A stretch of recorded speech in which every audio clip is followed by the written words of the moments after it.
So, because I've been getting up to go to the gym every morning at 4:15. Oh, yeah. And then waking up, jumping up. This is not me. Yeah. Okay, Missy and I stayed in the room together in Cabo. We've stayed in the room together many, many times. And I was like, Missy, do you care if I fall asleep to the TV? And she's like, oh, no, whatever you want to do. Because I've gone to sleep to the TV for, 30 years. Ever since I was an adult, 40 years. And so, maybe not 40 years, but anyway, 51. So however, do the math. But once I became an adult, when I was little, my whole thing was I hated it when somebody told me it was time to go to bed. But that's part of growing up. You have a bedtime. And so when I became an adult, my thing was I love not having to go to bed at a certain time. So then that turned into falling asleep to the TV. Mm-hmm. I converted my husband into that type of person. He never was. And he was always an early morning person, which was hard for him. But he dealt with it. So in Mexico, I don't know why this thought came to me. Just fall asleep without turning on a video. Every night I did. Then Missy and we were in, I think it was day 2 session.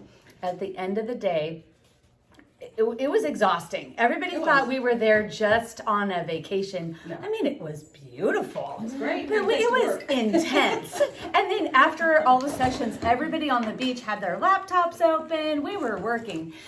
It was beautiful. But so then this last session, we compared notes later. We had the exact same mental process. So this guy walks in, super dramatic, overly theatrical, and I was like, I got some calls to make, and this is just not doing it for me. And and then I felt like, just keep your butt seated in that seat. Do not get up. So I just went, you learn to go with your gut after a few years. So anyway, kept sitting in my seat. Long story short, it ends up being this whole emotional, spiritual exercise. And literally at the end of it, he had us like with our arms up and we were shouting affirmations and declarations. And I mean, I was ugly crying. I'm like, I was just bawling. The guy next to me was bawling. Missy was bawling. Our whole row was bawling. A guy in the back, thank God, had probably been through this guy's thing before, because we couldn't understand. We were like, he was saying things and we were repeating. I was like, what are we? And the guy behind me and Missy was like, he knew all the things to say. So we were just listening to him and saying it. And part of it at the end, you have to, you're using your imagination the whole time. At the very end, you're imagining your 100-year-old self. And you're walking up to your 100-year-old self, and he asks you, what is your 100-year-old self telling you? And keep in mind, you're looking back on all the failures of your life through this other sign. And so what my 100-year-old self told me was, I can do this. I can do it. And what is it? I don't know. It's everything. Because I look back on when I was a child, when I was 7, I was in gymnastics. In my 7-year-old mind, I knew there was literally nothing I couldn't do. Or succeed at or win, like get the trophy. Did I always get every trophy? No, but in my mind I did. At 7, I always won, And so then, life, I kept seeing all the ceilings and the pain and then the bad decisions and all that. But then my 100-year-old self reminded me, and it kind of attached you to your childlike faith. And I left out of that room with that deep knowing I can do it. And it kind of has applied to so many things. But all of a sudden I got home and my daughters wanted to find a gym because they have to do PE because they're homeschooled. So we went to a couple gyms and I was like, I'm not feeling this gym. It's like, it looks like it just had weights everywhere. And what are you supposed to do with that? I don't know what to do.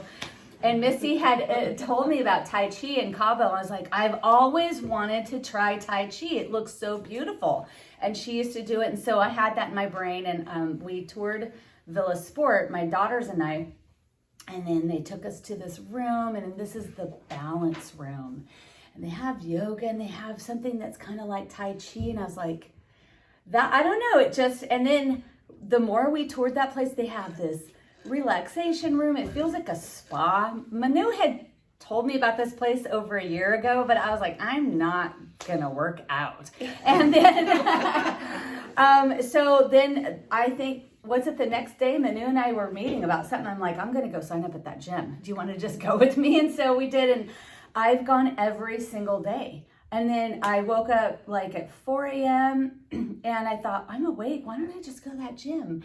And then every morning I've been waking up and then I come here. So I don't know. It's like I can't figure it all out. I know something happened. I know it was when we were in Cabo. And I'm just running with it. I'm just going with it. I'm just going with it. If I feel like, you know, I'm like the night before I'm putting my bag in my car, my husband's like, who are you? What did you do with my wife? And then today, and yesterday, I was not loving the workouts at all. I'm just like, I'm tired. This is, I don't like this. But I'm just getting through it. And I'm like, after this, I can go sit in that hot tub. I can go sit in the steam room. I can put that cold towel on my face, you know. So it's just, you know, that's where a lot of us are. We're there in so many areas. And I've learned through the years, if you just show up, right, promotion will come. You will elevate it. You can't keep it from happening. So I'm just in the show up mode this week. Last week I was excited to go every day. This week I'm like, I'm just showing up. I'm just gonna make sure, will my car just get there? So that's what's happening. But so I'm really grateful and I'm just going with it.